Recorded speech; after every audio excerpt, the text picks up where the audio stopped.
Let me show you an epic road trip through northern Idaho. In May 2025, I spent 5 days rock climbing, hiking, and exploring Post Falls in northern Idaho, immersing myself in the wild of the Idaho Panhandle. It is my first full day in Post Falls. I went golfing earlier this morning at the links. Did not play well, but it was fun. It was gorgeous. If you like to golf, highly recommend it. But now we're gonna start doing a little bit of rock climbing. We walked about half a mile, 3/4 of a mile through the park, and so much of vaulted routes. And we're just gonna do a slab and then a crag, and then see how we do. It's been a couple years since I have gone rock climbing, so I'm gonna be a little rusty. My hands are gonna hurt, I know, but it'll be great to be back on the rock. In the forest in Post Falls, gorgeous. So green. This is late May, everything's in bloom, everything's warming up. Can't pick a better day. So at the moment, they don't have any rock climbing guides or companies to go with, so it's kind of a barrier to entry at the moment. But if you have your own gear and you can climb fine with some friends, the rock walls in the community forest are going to be great. There's 100 different climbing routes, I believe, and you can be here for months or years and probably not even climb them all. After spending the morning hiking, we climbed near the Outback Wall. These clips are from the second route of the day. The first route ate me up completely, and I wasn't even able to move my arms. And I had to stop about 2/3 of the way up. But for this one, I did far better. It was a little bit gentler, and I was able to get to the top, actually twice. So that was pretty cool.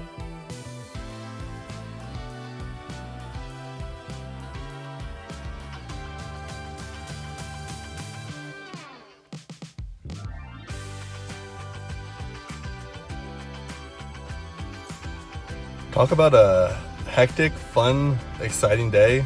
I am definitely beat after golfing for 9 holes and then going rock climbing and hiking. We're out there for basically 3 hours in the sun. Today is like 85, 90 degrees in Post Falls, so it's definitely having a little bit of a hot streak today, but it's been good. Heading into Post Falls Brewing to grab a little drink and to cool off, and then head back out tonight and see a few more sights throughout the city. That evening, I got to watch one of the most stunning sunsets that I've seen in a while. The views over the Spokane River were magical, and the sunset colors absolutely blew me away, and I just soaked up every single moment that I could. Good morning. This is my final day in Post Falls before heading up north to Bonner's Ferry and Priest Lake. Post Falls has been phenomenal. Gotten to go climbing, do some paddleboarding. There's the ability to go kayaking on the Spokane River, or even just kind of shoot over to Coeur d'Alene Lake and explore there. This is a phenomenal place to spend a few days, but now I'm excited to head up north and go to Bonner's Ferry and Priest Lake. This is where the Selkirks are, and the cabinets, and incredible hiking, wildlife, sightseeing, and everyone's been just kind of raving about this area. And I've only driven through it once, and it was basically at night as I was heading up to Canada. So I'm excited to kind of take some time, explore, and get out there and see everything that it has to offer. We're gonna go grab some breakfast and see one more thing in Post Falls, and then we are headed north, and can't wait to take you guys along. Cheers.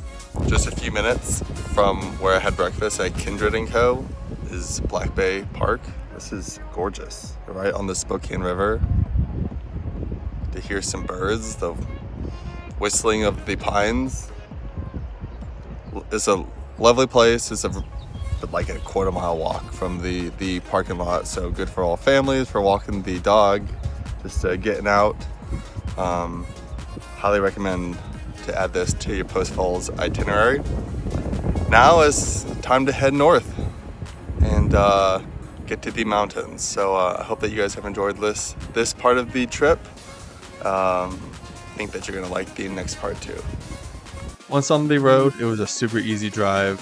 Made it there in almost no time, and the drive on the dirt road was also very easy, that any car can make it to the Snow Creek trailhead. After about 90 minutes of driving, I just got to the Snow Creek trailhead, and this is gonna be about a 1.25 mile round trip hike down to the waterfalls. Should be pretty nice. It's a beautiful day, a little cloudy, but it'll help kind of keep the temps down.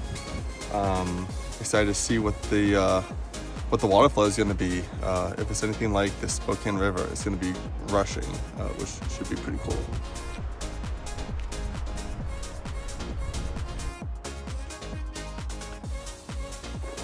So far, this is a really lovely trail. Not a soul around, so I like to do my hiking, and that's what Idaho is known for. At about the half-mile mark, you reach this junction between lower and upper falls. I'm gonna go down to the lower side and then head up to the upper on the way back. One thing to note that I did not do, bring your bug spray. At least for late May, the mosquitoes are already out. They're trying to feast. I'm playing whack-a-mole here. We're getting to the lower platform and you can hear it. The water's rushing, flowing. Should be a beautiful sight. Woo! It's about 20 degrees cooler down here. Oh my gosh. Look at that mist.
Getting misted. Oh my gosh. Woo!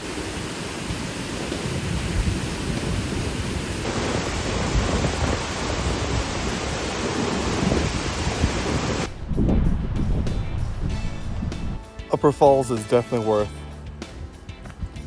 the extra half mile or so, especially right now when it is gushing water. It got relatively damp also, which is a nice way to cool off. A warm summer day, but headed out. I've been on the trail for just under an hour. Been also kind of dawdling, doing my photography and video taking. But I think for most people, you could probably do all of this in right around like an hour, and then move on to some other sites in the area. So about 15 minutes down the road from Snow Falls is Myrtle Falls, which is also right by the headquarters for the Kootenai Wildlife Refuge, and it's drizzling a little bit, so I'm gonna do the auto drive around the refuge, see some sights, get a little idea of some photography opportunities that I want to do later. Hopefully see some pretty animals and some birds, maybe some eagles. This is a really beautiful area. This valley is stunning and just having them be able to protect this for future generations is a really, really, really good thing.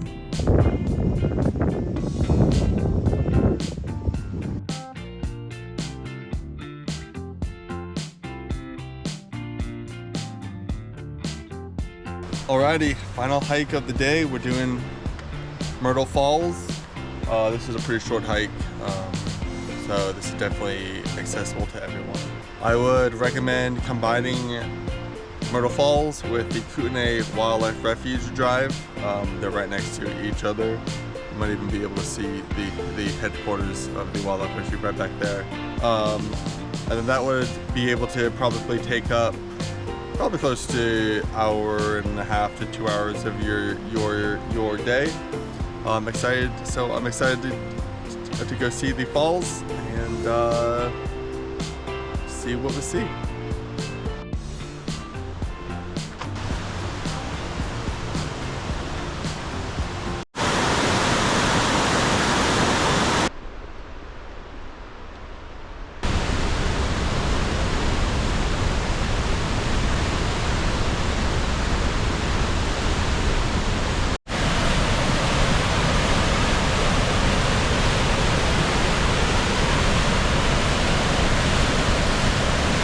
I'm doing my second pass through the Kootenai Wildlife Refuge auto drive.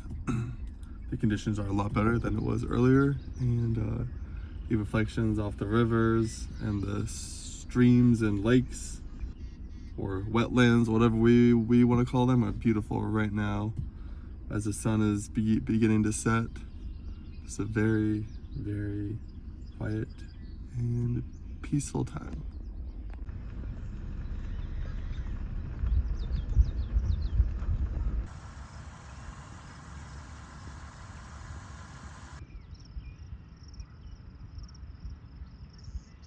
This is pretty magical. The clouds, the reflection. Whew. No one else here. We have our first wildlife sighting. There are 2 deer right down on the shore. Getting out my long lens. And get some good close-up videos.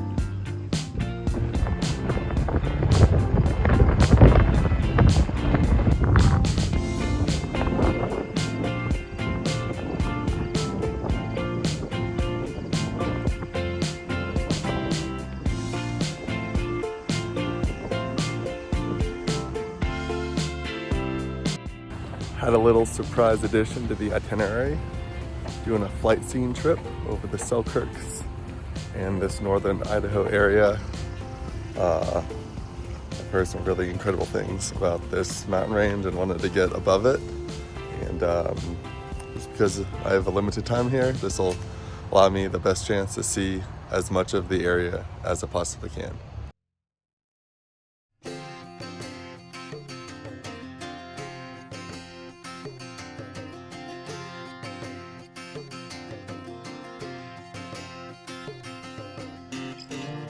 Booked the flight seeing trip with Northern Air, and while they didn't seem to do too many photography tours, they were a good sport about it and made my trip happen with less than 24 hours notice. We took off from Bonner's Ferry and beelined it into the mountains, flying over the Kootenai Wildlife Refuge where I had spent hours the night before. Once in the mountains, we soared over jagged peaks, frozen lakes, and the iconic Chimney Rock. It was really great to see how large Priest Lake was from above, because when you're down at the lake level, you really can't grasp its gigantic scale.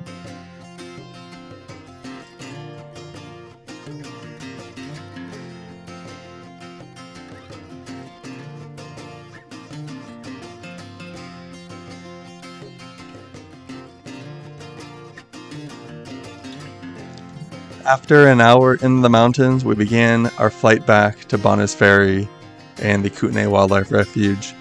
The pilot actually let me fly for a bit. It was pretty terrifying because I wasn't mentally prepared to take the reins.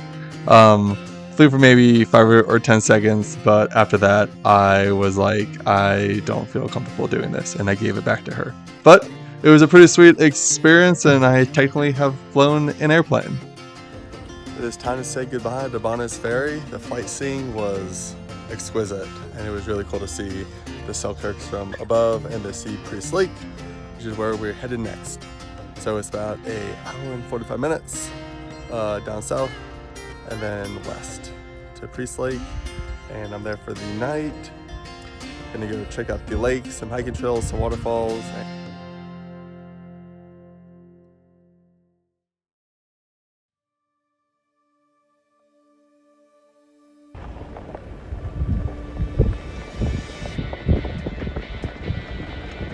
It is a beautiful day at Priest Lake. I'm just above it. I'm going to Hunt Falls to check that out before I actually go down onto the lake.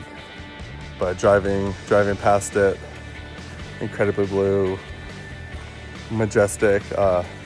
So excited to get down there, but stoked to see Hunt Falls. Heard that it's like a pretty cool hidden gem on the eastern side of the lake.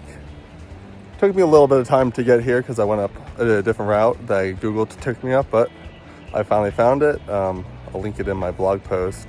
Away we go.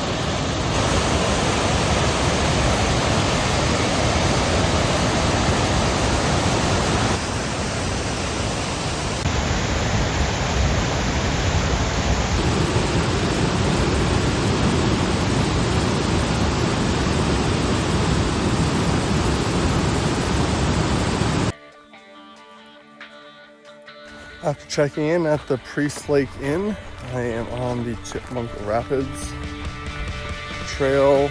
I read that might be some potential wildlife ability here. So I'm gonna go check it out. It's kind of middle of the day, so it may not be the best opportunity, but just like a quick couple mile hike, and then could head over to the lake and do a little walk or hop in the lake or go check out a state park, which would be a nice opportunity to explore down there. Unfortunately, no wildlife. That's just how it is sometimes. I'm gonna head down to the lake, check out a beach, and maybe grab some food and enjoy some quiet time on the water.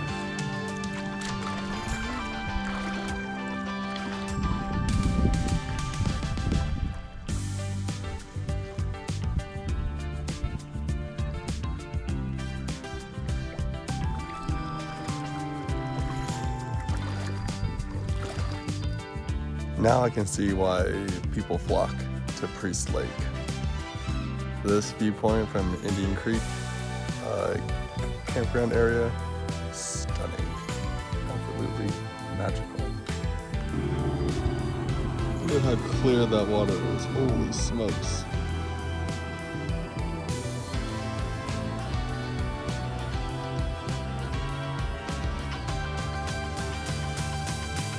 So I had hoped to drive up to the top of Sundance Mountain and the lookout, but a mile from the top, we're all snowed in. So I'm gonna walk some, see if I can get a little overlook of the lake. Right now the trees are blocking me. Got the drone, so I mean, I'll be able to get above it, but yeah, it's a gnarly road. If you do this, 4x4 in clearance, or you are gonna get stuck or have a very, very, very bad day.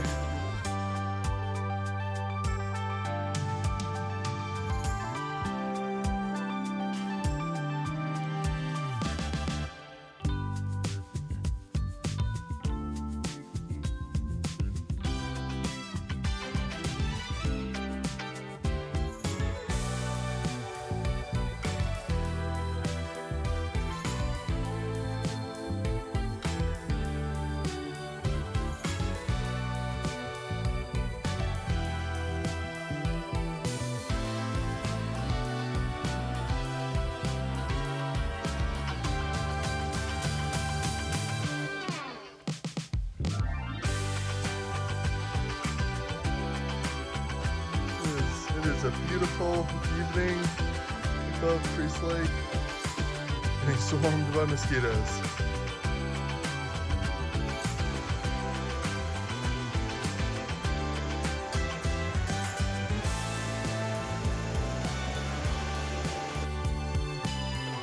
Good morning from Priest Lake. This is my final morning on this Idaho road trip. I headed out onto the western side. Lookers left if you're looking at it on a map. Just wanted to get the lake views along with the snowy mountain peaks. You can see Chimney Rock is just up there. You'll notice it as we flew over it yesterday. This is a beautiful morning, just kind of soaking this in, enjoying the last little bit of the Idaho beauty before heading back to Seattle. So as you plan out your Idaho road trip, I would recommend pushing it a little bit past end of May, especially if you're into hiking. Most, if not all, of the alpine lakes here are still frozen over and potentially inaccessible by car unless you kind of are going to walk a bit on the road. I'm thinking like mid-June to end of June would be like the perfect time for hiking. It's going to be more crowded, so that is going to be a thing you'll have to contend with. I was talking to the lady at the Priest Lake Inn, and she said basically July 1 or July 4th weekend is when things really pick up. But late May, middle May is perfect for waterfalls. As you've seen, they are flowing so hard and so fast, and they are roaring, and it was a pretty cool sight to see for the 3+ waterfalls in this region. I hope that this inspired you to get out to northern Idaho and Post Falls and to see this for yourself. It is full of magic and wonder, and I know that you'll have an incredible time.